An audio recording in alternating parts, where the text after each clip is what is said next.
Damn, it's been a year since the last Game Awards, isn't it? Last time I summed up what's going on throughout the event in one neat video, and this time I'm going to do exactly the same thing for this year's Game Awards because man, 2018 has been an amazing year for video games. I want to share my thoughts on the overall show and the many surprises that come out of it.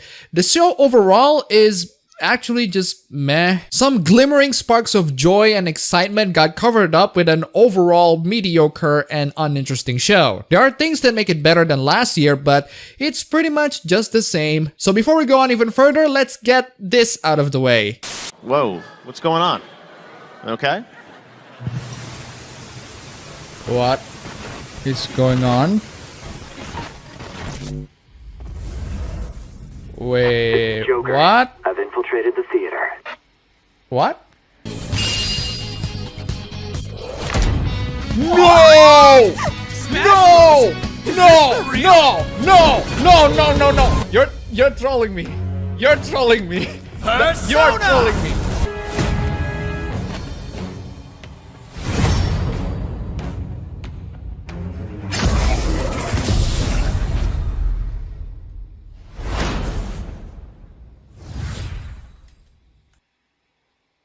You never see it coming.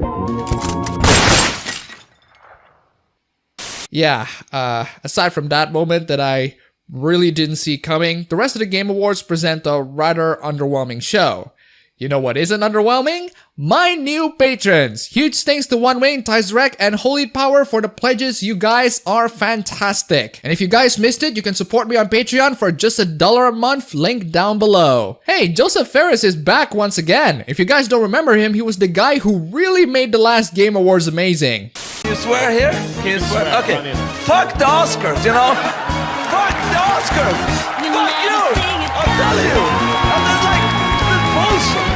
But unfortunately, he's only back for a couple of minutes and he didn't really get much to say, nor did he get any awards for his game, which is a shame. I still love Brothers: A Tale of Two Sons, a game that was made by him. You guys should definitely play that game if you haven't already. It's pretty damn good. Before the show started, Joseph announced the winner of the Best Action Game. The nominees are pretty competitive. You got COD Blops 4, Dead Cells, Destiny 2, Far Cry 5, and Mega Man 11. Out of all of these games, I can confidently say that people would root more for either Dead Cells or Mega Man 11 to win. Both games are pretty excellent. At least for Mega Man 11, I've heard that it's good, but for Dead Cells, I played it myself and it's awesome. Despite being put in a really competitive space, the winner goes to Dead Cells. In my opinion, a very well-deserving win. Congratulations, Motion Twin. Great game. Well-deserved. The next award is for the best role-playing game, and I have to be honest, all of these games are really good. Dragon Quest XI, Monster Hunter World, Ni no Kuni 2, Octopath Traveler, and Pillars of Eternity 2. I noticed that the nominees are dominated by JRPGs, which just goes to show you that the Western AAA market really needs to do better in their RPGs. The AA market is giving us great RPGs, but come on AAA, when was your last best RPG game? Out of all of these games, I've bought 4 and I've played 3. Haven't played Dragon Quest yet, but Monster Hunter World, Ni no Kuni 2, and Octopath Traveler are all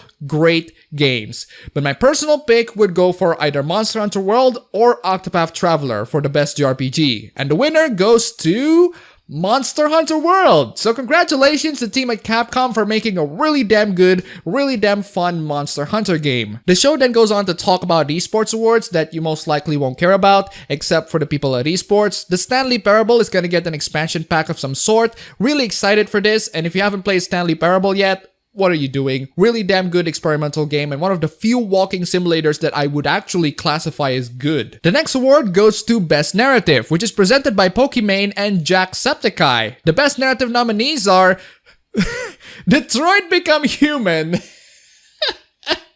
No.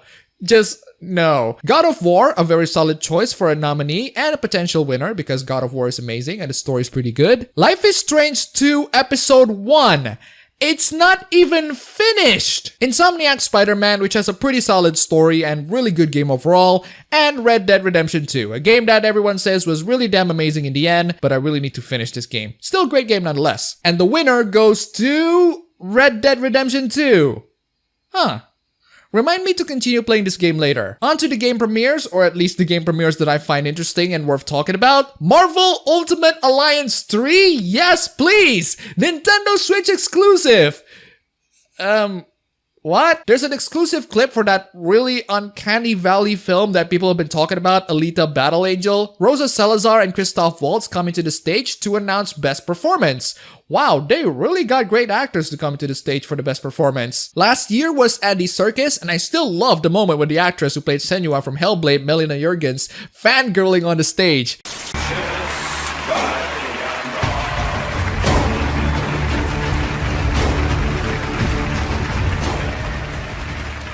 Thank you so much, Andy. I really respect your work, and it's such an honor to get an award 10 from you.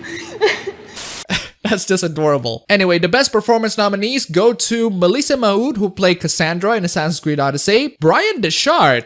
That's actually a really solid pick. Detroit wasn't the greatest game ever, but his performance as Connor is pretty damn solid. Christopher Judge as Kratos, yes, this is also really damn good pick, very good choice. Yuri Lowenthal as Peter Parker is also a solid choice, really good performance. And Roger Clark as Arthur Morgan from Red Dead Redemption 2. Damn, all of these are really good performances, and if I have to choose, I would go for either Brian Deschart or Christopher Judge. But my predictions are off, as the winner is actually Roger Clark as Arthur Morgan. Still a good choice nonetheless, and congratulations for the award, Mr. Clark. Another game announcement is coming, and this is a game that I've been waiting for. Not because I want to play it, although I probably would, but because there's been some hoopla surrounding this game. Now, some of my viewers sent me this box art of Far Cry New Dawn and noticed that there are two non-white women that appear to be trying to shoot a white man. Ooh boy, cue the politics and the SJW outrage. And I'm just sitting here thinking, are you seriously gonna get outraged over a box art of a game that we know nothing about? Also, none of you realize that every mainline Far Cry games feature the villains as the people in the cover art? 3, 4, 5. So in conclusion, these two girls would be the villain of the story. And I was right. I was right to wait until the trailers pop up before you get your torches and pitchforks out. The women in the box art are actually the villains of the game. Or at least they're presented to look like the villains of the game. And seriously, Far Cry should be the last game that you'd get your SJW outrage at, because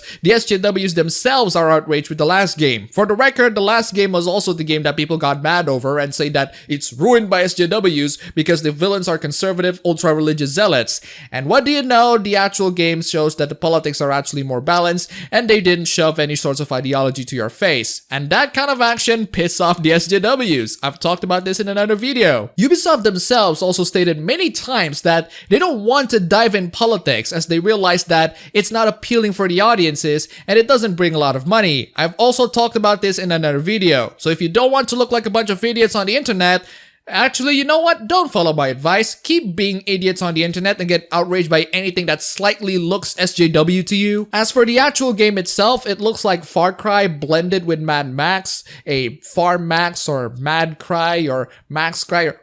Wait a second. It's a post-apocalyptic game that utilizes vehicles and whose main color scheme is pink. Wasn't this exactly the same premise as that other post-apocalyptic game that utilizes vehicles and whose main color scheme is pink? Can anyone do a versus series between these two games? Because holy crap, they are almost identical. Someone is probably gonna get sued. Anyway, let's move on from that suspiciously similar looking game into, whoa, what's this? Okay, you piqued my interest. It's a brand new game from Supergiant Games. And if you don't know Supergiant Games, they're the guys who made Bastion, Transistor, and Pyre. All absolutely fantastic games that I highly recommend to all of you. The new game Hades is available at Epic Games Store on Early Access. I'll wait for the Steam release, thank you very much. And now let's talk about an award that I'm actually quite surprised that I'm really salty at. Best Score. The nominees are as follows. Celeste, which is pretty damn good and has a really damn good score. God of War, which is also fantastic. Spider-Man, which is fitting for the game, but it's not the best soundtrack ever. Ni no Kuni 2, which was pretty good as well. Octopath Traveler. Okay, the winner is Octopath Traveler, easily, without a doubt. Sorry to all of you guys, but Octopath curb stomp all of you on this category. This game's soundtrack is phenomenal. It's amazing, it's memorable, and I love the soundtrack. The award goes to Red Dead Redemption 2. Oh, come on! Red Dead Redemption 2! I barely even remember that there's actual music in the game. Sorry, but this should have easily gone to Octopath. Great game, fantastic soundtrack. Love you, Red Dead, but your music just cannot compare with Octopath's stellar, beautiful, and memorable soundtrack. And the game also won Best Audio Design. Like freaking seriously, man, stop it. You're starting to annoy me, Red Dead, even though I really love you. Best art direction. Oh god. Red Dead Redemption 2 is gonna win again, isn't it? Please, at least have Octopath Traveler win one award. And the best art direction goes to not Red Dead Redemption 2. Haha, finally. So, who won this award? Is it Octopath? Return of the Obra Dinn. Actually, that's not a bad choice. I love both games, frankly, but damn, Octopath really doesn't have a good night for this one. Obra Dinn deserve it though. Octopath is beautiful and great looking, sure, but I have never seen anything like Obra Dinn. Really well implemented aesthetics that match up with the game's overall theme. God damn you, Lucas Pope, why do you have to make games that I really love? He made Papers, Please, by the way. And now let's talk about a really weird ad that pops up in the show. This is an ad for something called Truth, which is about anti-vaping. No, I'm not kidding. There's an anti-vaping ad that's being played throughout the show, and it comes back later on. It's incredibly bizarre. Anthem... I'm not interested. Whoa. What's this? Crash Bandicoot? Oh my god, is that? It is! It is Crash Team Racing! Oh man! My childhood once again remastered! Oh baby! It's so beautiful! Anyway, that got me excited. Next up, Sunny Soljic and Christopher Judge come in to announce the best content creator of the year. What? No, go away. We have a bunch of streamers nominated and Ninja. No contest, Ninja. And hey, we got to see Christopher Judge saying it. And the Game Award goes to...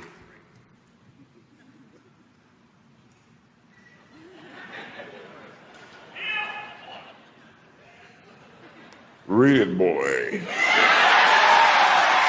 Yes! Finally! The creators of Fallout New Vegas Obsidian came in with a really interesting game called The Outer Worlds.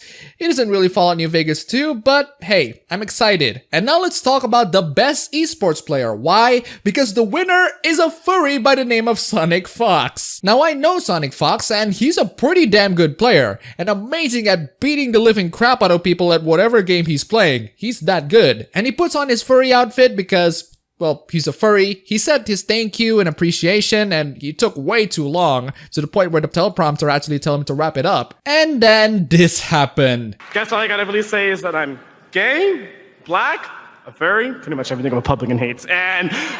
oh boy, that got a lot of people mad. But honestly, I couldn't care less. I mean, I could get mad about a furry who is really good at video games, talking about how much of a gay furry he is and how those evil Republicans would hate that. But Crash Team Racing, man! Crash Team Racing! Give me Crash Team Racing! Now! There's a live performance of Devil Trigger, the soundtrack for Devil May Cry 5 that people can't shut up about. At least they're getting performances of songs that people actually recognize, especially gamers. But god damn it, guys! The audio mixing is terrible!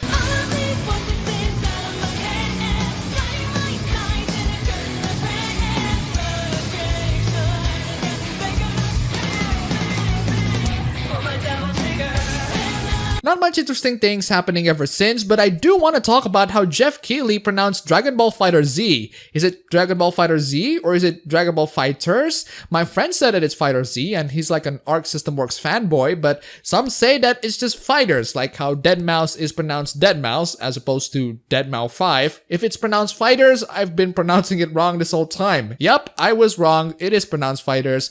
I do have to admit that the competition for the best fighting games are pretty freaking intense, but 2 Arc System Works games. Man, congratulations Arc System Works for dominating the space. And now for a really tough entry, the best indie games. I don't know which one to pick because all of these games are great. Celeste, Dead Cells, Into the Breach, Obra Dinn, and The Messenger. All of these games are fantastic and I don't know which one to choose. I think all of these games win this category, but the Game Awards had to choose one and they chose the first one in the alphabet, Celeste. Great game, loved it. Any of those choices are good in my opinion, so let's carry on. What's up everybody, it's me, Melody Mac here, and on most days you can catch me streaming some games, but today I wanted to hop in at the Game Awards to talk about vaping. And Whoa, stop. I'm sorry, what? If you vape, you are 4 times more likely to smoke cigarettes.